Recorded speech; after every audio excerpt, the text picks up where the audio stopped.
केसखौ होबा होनानै जों माब्लाबाबो कमप्रमाइज खालामग्रा मानसि नङा। जे मानसिया जोंनि खौरांगिरिखौ बुबाय बे मानसिखौ जोङो केस होनायनि असिलायै जों माब्लाबाबो कमप्रमाइज जायाखै। केसखौ रेजिस्टार खालामनानै होबाय।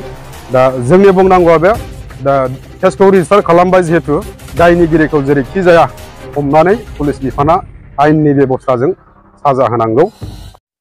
खुलुमबाय। गिबियावनो खौरां बिजों नायग्राफोरखौबो बेलासि मोब्लिबनि बयनिसिमबो गोजोननाय बावहरबाय।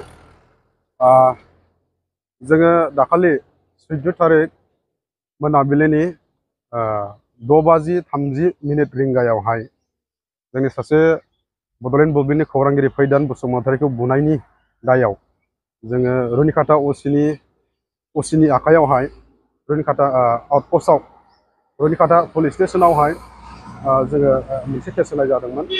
ओमफ्राय चिरां जिल्ला बड'लेण्ड डिजिटेल जार्नालिस्ट एस'सिएशननिफ्रायबो जोङो मोनसे केस जाबसिननाय जादोंमोन।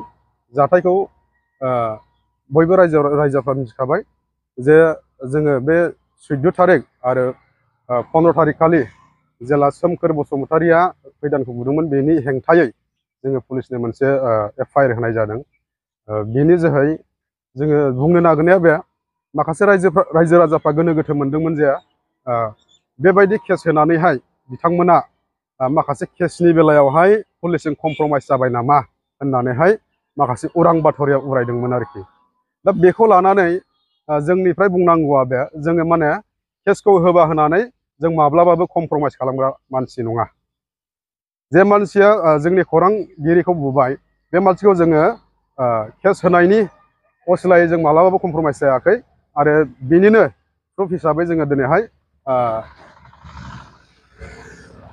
पुलिसा थारैनो जोंनो केसनि नाम्बारखौ हरबाय।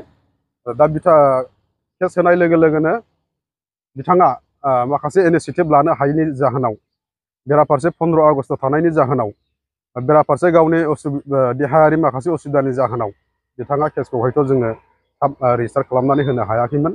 दा जोङो थारैनो केसखौ रेजिस्टार खालामनानै होबाय। दा जोंनि बुंनांगौआ बे दा केसखौ रेजिस्टार खालामबाय जिहेतु दायनिगिरिखौ जेरैखि जाया हमनानै पुलिस बिफाना आयेननि बेब'स्थाजों साजा होनांगौ। आरो जोंबो गोख्रोङै बिथांमोनखौ नारसिनदों आरो बिथाङा गावसिनि आयेन बायदि बिथांमोना दायनिगिरिखौ हमनानै साजा होगोन। दा केसनि नाम्बारखौ जोङो दिनै मोननो हाबाय आरो केसआ रेजिस्टार जाबाय। केसनि नम्बरा जाहैबाय 22/2024 सेक्सन नाम्बार 115S/351 BNS 2023 बे केसआव बिथांखौ केसखौ रेजिस्टार खालामनाय जाबाय। दा जोंनिफ्राय बुंनांगौआ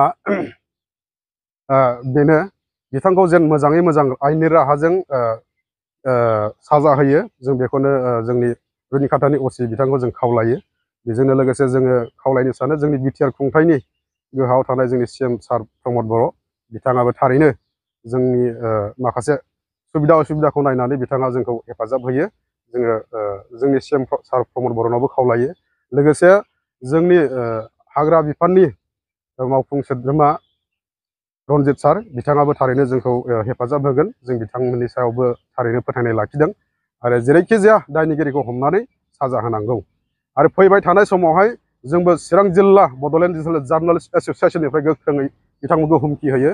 जों फैबाय थानाय समाव माब्लाबा बिदिनो जोंनि चिरांनि रिजार्भआव बिथांमोना हाग्रा दंमोन बेसेबांबा गिदिर बेखौ दानै दा हाग्राया थारैनो खमलांबाय गैला। हाग्रा गैयैनि जाहोनावनो दा जोंनि साखाथियाव थानाय हाग्राया माखासे बायनानै गरमजों आरो माखासे बेरामजों बेबायदि सोमजिहोनो लाबोगासिनो दङ। बेनिखायनो जेरैखि जाया जों चिरां जिल्ला बड'लेण्ड डिजिटेल जार्नालिस्ट एस'सिएशननिफ्राय जों हुमखि होयो जेरावखि जाया जाय बिथांमोनखौ दंफां हमनानै जुदि बेफोरबायदि जोंनि सायाव अनागारियै जोंनि सायाव माखासे जाथावै खोथाफोर बुंनानै माबा मोनसे बुङोब्ला जों बिथांमोन थारैनो गोख्रोङै राहा लागोन आरो जों गोख्रों जोंनि गोबौ मेगनजों नायगोन। एबारनिफ्राय जायखिजाया बिथांमोना दंफां जुदि हाग्रानिफ्राय दाननानै लाबोयोब्ला जों बिथांमोनखौ डाइरेक्ट इनिसियेटिभ लागोन आरो जोंनि हाबा बायदि जों मावलांबाय थागोन। दा माखासे खोथाया जाहैबावबाय बे केसखौ थाब रेजिस्टार खालामनो हायैनि जाहोनाव माखासे सुबुंफ्रा सोरबा साइडनि मानसिफ्रा बिदिनो फैसा जादों सोरबा 1.5 लाख जादों, सोरबा 2 लाख जादों, सोरबा 3 लाख जानानै रिपर्टारफ्रा खौरांगिरिफ्रा मेनेज जाजोब्बाय होननानै बुंदों। बे बिराद माने एसे जोंनि थाखाय दुखुनांथाव बाथ्रा जादों। बेनिखायनो जे नोंथांमोना दिनैनि गेजेरावहाय मैया दाखालिनि गेजेरावहाय बिदि साननायखौ नोंथांमोना जोंनि सायाव माब्लाबाबो लाबोनो नाङा।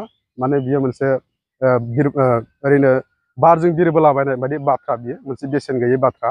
दा बेनिखायनो जोंनिफ्राय खावलायनाया बे, दा जेरैखि जाया दायनिगिरिखौ हमनानैहाय जोंनि थारानिफ्राय जों पुलिस बिफानखौ नारसिनगोन आरो जोङो जोंनि बिटिआर खुंथायनि सार CM प्रमद बर'मोननि सोलिफु सरखारनिसिमबो जोङो बेखौ बिथांखौ दायनिगिरिखौ हमनानैहाय साजा होनांगौनि रायाव जोङो जों रिकुवेस्ट खालामो।